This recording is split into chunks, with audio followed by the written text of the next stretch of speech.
Kita akan bahas lebih lanjut bersama Ketua PGRI Ibu Unifah Rosyidi yang sudah terhubung melalui Zoom. Selamat siang Bu Uni.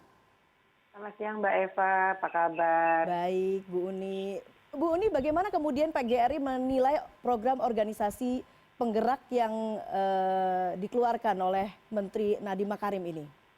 Ya, kami kan sudah nyatakan di dalam berbagai kesempatan Hmm, bahwa kami tidak ikutlah ya di organisasi penggerak karena memang dari beberapa aspek itu memang menurut kami tidak tepat waktunya, tidak tepat sasarannya, tidak tepat metodenya gitu, ya. Jadi eh, tidak tepat juga bagaimana proses pelaksanaannya. Jadi menurut kami ada yang lebih penting saat ini yang harus dipikirkan oleh kementerian daripada memaksakan untuk melaksanakan POP di situasi pandemi. Gitu. oke. Bahkan PGRI pun menarik diri begitu ya Bu Uni. Apa Iya, alasannya Bu? alasannya ya nggak tepat karena saat ini yang diperlukan kita lihat di realitas masyarakat, guru, siswa atau mahasiswa itu memang banyak yang kesulitan lah melaksanakan pembelajaran itu. Gimana kalau Hmm, untuk membantu subsidi mereka? Cukuplah itu buat siswa dan guru, oke. tambahin sedikit atau gimana gitu.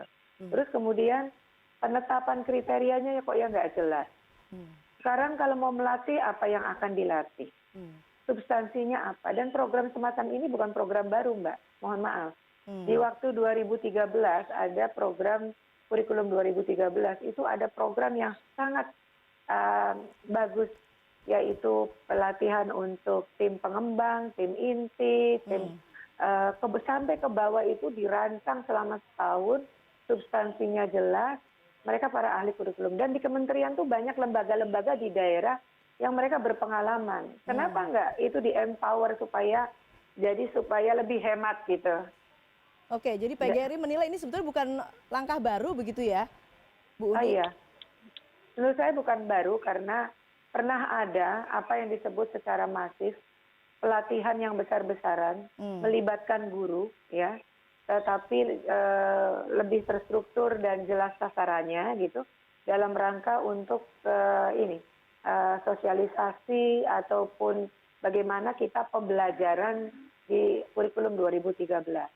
Itu guru-gurunya banyak yang bagus jadi karena hmm, terstruktur itu mulai dari tingkat tim pengembang, tim inti gitu sampai di bawah, oke. sampai di kabupaten kota.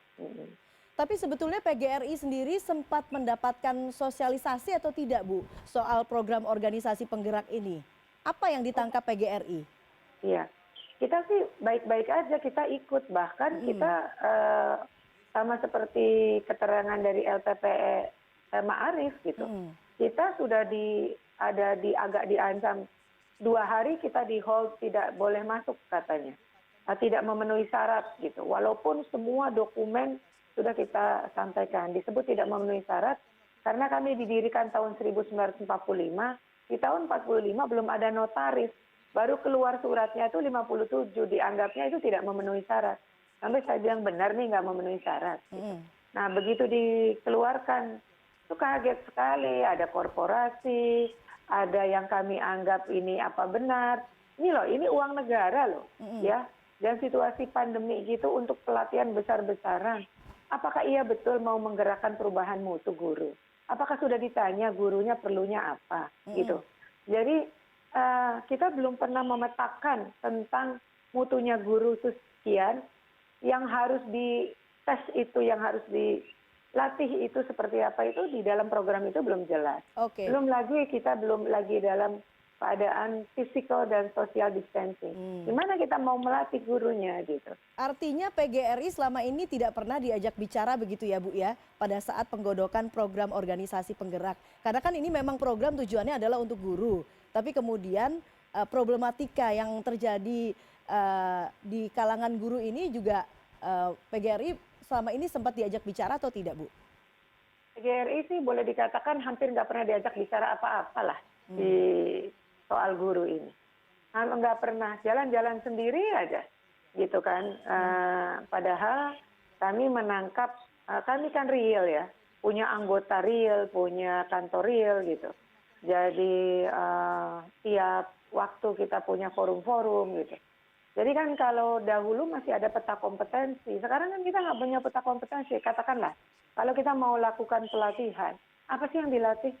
Betul nggak? Yang melatih itu apa namanya kredibel lebih dari yang kebutuhan guru. Kan harus dikasih input dulu di daerah itu kurangnya seperti ini, guru SD kurang kemampuan seperti ini. Kira-kira level kompetensi apa yang mau dicapai gitu. Itu tuh kan memerlukan sebuah kajian yang mendalam. Nah, kami belum melihat itu. Jadi kami berpikir sudahlah, sekarang lagi zaman susah, dana itu cukup besar, lebih baik untuk para siswa, tadi Muhammadiyah mengatakan mahasiswa, untuk guru gitu kan, itu mungkin lebih tepat. Kalau mau diperbaiki yang akan datang, nggak usah buru-buru.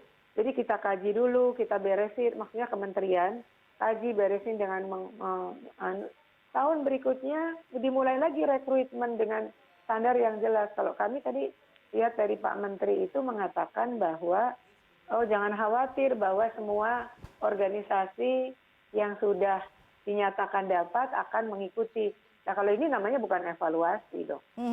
Apa yang ditangkap kalau begitu menurut Bu Uni?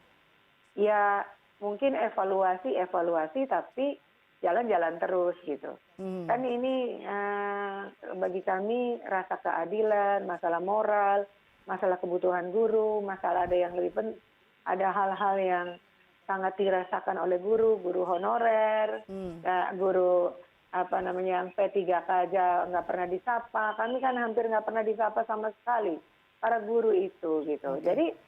Jadi itu dulu deh yang diperbaiki. Baik, kalau kemudian nanti saat ini kan kebijakan program organisasi penggerak ini masih ditahan dulu begitu ya Bu Uni. Kalau kemudian nanti akan ada evaluasi atau ada perbaikan, saran PGRI programnya akan lebih baik seperti apa?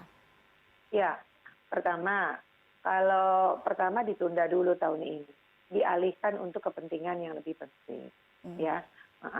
Kemudian kalau melakukan evaluasi yang komprehensif, mulai dari rancangan programnya, kriteria penerimanya, seleksinya, keterbukaan, transparansinya, programnya itu seperti apa, program itu betul nggak, benar nggak kita sudah melakukan need analysis untuk para kebutuhan guru, siapa yang melatih, metodenya seperti apa, monitoringnya seperti apa. Ada juga perguruan tinggi pendidikan LPTK, ada LPMP, ada lembaga-lembaga yang jadi mubazir yang pemerintah sudah lakukan di semua daerah di seluruh Indonesia. Di sana kemudian diseleksi kembali, dilihat kapasitasnya dan integritasnya, dilihat merah putihnya, itu semua bukan kepada banyaknya, tetapi kepada jelasnya targetannya, target dan sasarannya, dan metode apa yang akan dilaksanakan sesuaikan dengan kebutuhan guru, itulah yang kami pikirkan. Oke, baiklah Bu Unifa Roshidi. Kalau kemudian tadi Ibu katakan PGRI selama ini jarang begitu ya diajak bicara. Semoga saran-saran yang tadi disampaikan ini bisa didengar langsung oleh Menteri Pendidikan Nadiem Makarim dan juga bisa diaplikasikan kalau kemudian ada perubahan kebijakan. Bu Unifa Roshidi, Ketua PGRI, terima kasih sudah bergabung di CNN Indonesia News Hour. Selamat siang.